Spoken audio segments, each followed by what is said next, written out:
Do you struggle to sleep at night? Perhaps it's because your partner needs something to combat their snoring problem. Are you confused about which supplements you should be taking? Do you want to find the right kind of exercise equipment for your home? Or maybe you're just looking for the best electric shaver. Which has hundreds of product reviews to keep you fit, eat well, sleep better, and everything in between. Just head to which.co.uk/health to read our expert insight and independent reviews. Get expert advice and recommendations to live your best life every day with Which.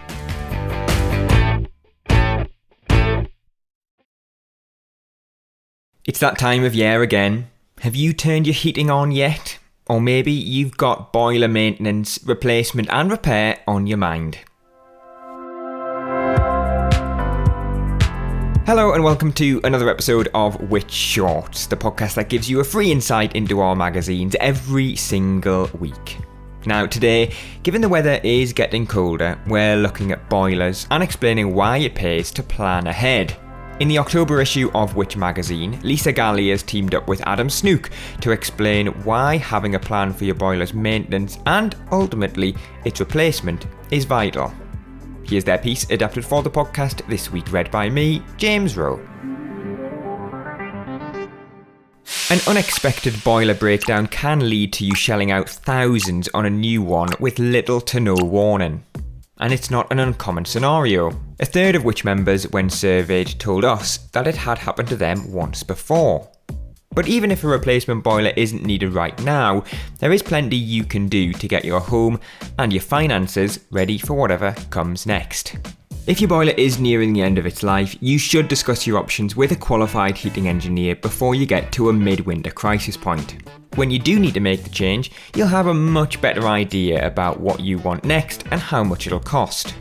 Earlier this year, we surveyed over 10,000 boiler owners and more than 250 independent Which Trusted Trader boiler engineers to get the lowdown on UK boiler brands. Only those that combine 5-star reliability scores with a solid thumbs up from owners and installers come out as a Which recommended brand. The results are available on our website to Which members. Legally, only GasSafe registered engineers can install boilers, so you definitely can't do that yourself. Although in theory you can buy a boiler yourself, we strongly recommend contacting a heating engineer first. Otherwise, you could find yourself with the wrong boiler for your needs or stuck with a boiler that no local heating engineer is prepared to install. First up, contact a boiler installer and ask for a quote and details of what they would recommend for your circumstances. The perfect type and size of boiler will be unique to your home, so you'll need to talk through what you want from your system and how your heating and hot water needs change through the year. Let them know if you're planning any home improvements, such as adding underfloor heating or a new bathroom. Also highlight any gripes with your current setup, if your radiators are slow to warm up or your hot water is patchy, for example. Once you've made your choice, the engineer will probably buy the boiler for you and arrange delivery and installation. But what about an electric boiler, or something entirely different like a heat pump? Well, electric boilers are smaller in size to gas ones. They do have comparable installation costs and work well for small homes. You don't need a gas supply, there's no risk of carbon monoxide leaks, they tend to be quieter than gas boilers and don't need an external flue. They are as low carbon as the electricity used to run them, so as the UK grid gets greener, they will become increasingly eco-friendly. They can run at nearly 100% efficiency, but with electricity prices 4 times those of gas per kilowatt hour, they are costly to run, despite those gains. However, over the coming years, electricity is expected to become the preferred choice for heating our homes due to rapid changes in the way it's produced. For many homes, this will mean replacing a gas boiler with an electric heat pump. 5 years ago, 15% of our members told us they would consider a heat pump for when they next need to upgrade their home heating system, but that number is slowly increasing, and is now at 23% of current boiler owners we surveyed. The government has high targets for annual installation of heat pumps, 600,000 a year to be exact at the time of recording, and its boiler upgrade scheme grant of £7,500 is designed to encourage take-up. Air-to-water heat pumps are the most obvious replacement for a gas boiler, as they circulate heat through a wet central heating system, including radiators, wet underfloor heating, or both, and produce hot water too. There are also air-to-air heat pumps, which deliver heat through a fan or warm air circulation system, but these do not produce hot water. Heat pumps can be as much as 300 to 400% efficient, which means that for every unit of energy they use, they put out 3 to 4 units of heat energy. By contrast, a modern gas boiler operates at about 90% efficiency. But current high electricity prices mean heat pumps can still be expensive to run. Once you have a heat pump installed, a specialist electricity tariff with cheaper prices for heat pump owners is essential to capitalise on the potential savings. But now back to boilers and our advice about servicing and cover. An annual service will ensure the safety of your property and likely save you money in the long term. Boilers usually come with a manufacturer's warranty, some last as long as 15 years. It is worth checking the terms of yours, as it can provide significant savings if something goes wrong, and often removes the need for an additional boiler cover policy. However, this protection can sometimes be invalidated if you don't get your boiler serviced annually. It's crucial to pick an engineer who you trust to carry out your service. If you're looking for a vetted local boiler engineer, start by using Which Trusted Traders. Local businesses often rely on word-of-mouth recommendations, so ask friends, family and neighbours for anyone reliable they've used. As I've mentioned already, make sure they are gas safe registered by asking to see their ID card and their 7-digit number, and then look them up at gassaferegister.co.uk. During your appointment, they should ensure that all controls are working properly and the system has the correct amount of pressure, look for corrosion, clean any dirty components and generally check for anything concerning such as gas or carbon monoxide leaks. This should take roughly anywhere between half an hour and an hour. You can also take the opportunity to ask how to increase your boiler's efficiency, either by adding or replacing parts or changing settings such as the flow temperature. For extra peace of mind, you could consider boiler cover, which is usually paid for monthly, but it often comes at a hefty price.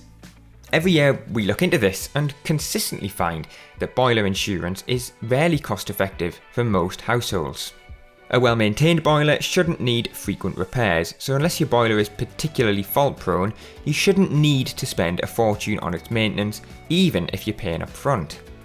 59% of people we surveyed said their boiler hadn't needed any repairs since it was installed. When we last checked, a basic boiler cover and annual service policy with HomeServe costs £150 for your first year, but this rises to £375 for the second year. HomeServe's Heating, Plumbing and Electric Plus with annual service policy costs £228 for the first year, increasing to an eye-watering £713 for the second year. Compare that with getting your boiler serviced as an annual one-off, which has an average cost of £79. Even if you do need to pay for 1 or 2 repairs that are required, at an average cost of £156 for a typical boiler repair, paying as you go is likely to be cheaper in the long run. If you are still tempted, check whether your boiler is covered by a manufacturer warranty, as it may still cover you for repairs. If not, see if you can cheaply add boiler cover to another insurance policy, such as your home insurance. Alternatively, try self-insuring by putting some money aside each month into savings instead of paying for a policy.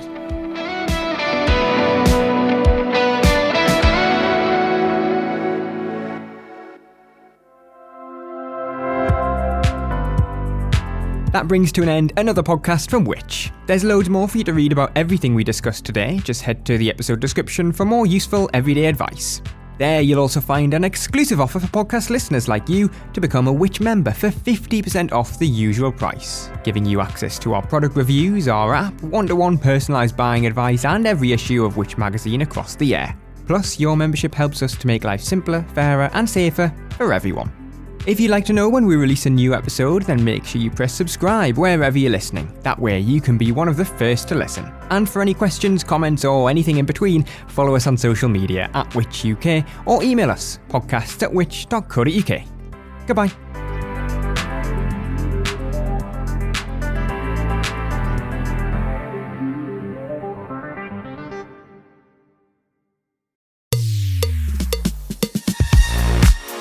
If you're enjoying this podcast from us here at Which, then why not become a Which member? Right now, we've got a special offer, especially for podcast listeners, meaning you can choose any of our 3 membership tiers for 50% off the usual price. Starting at just £39.50 for a full year, you can get Which magazine delivered direct to your door. For the same price, you could also choose a digital Which subscription, giving you access to all of our product reviews, the Which app, and the digital edition of Which magazine. What's more, you'll also be able to use the Ask Which service for personalised one-to-one buying advice. Or why not get a full access Which subscription for just £49.50 for a full year? Don't forget, that's 50% off the usual price. To join Which or to find out more, just head to which.co.uk/podcast offer. That's which.co.uk/podcast offer, or click the link in the description for today's podcast for 50% off a Which annual subscription.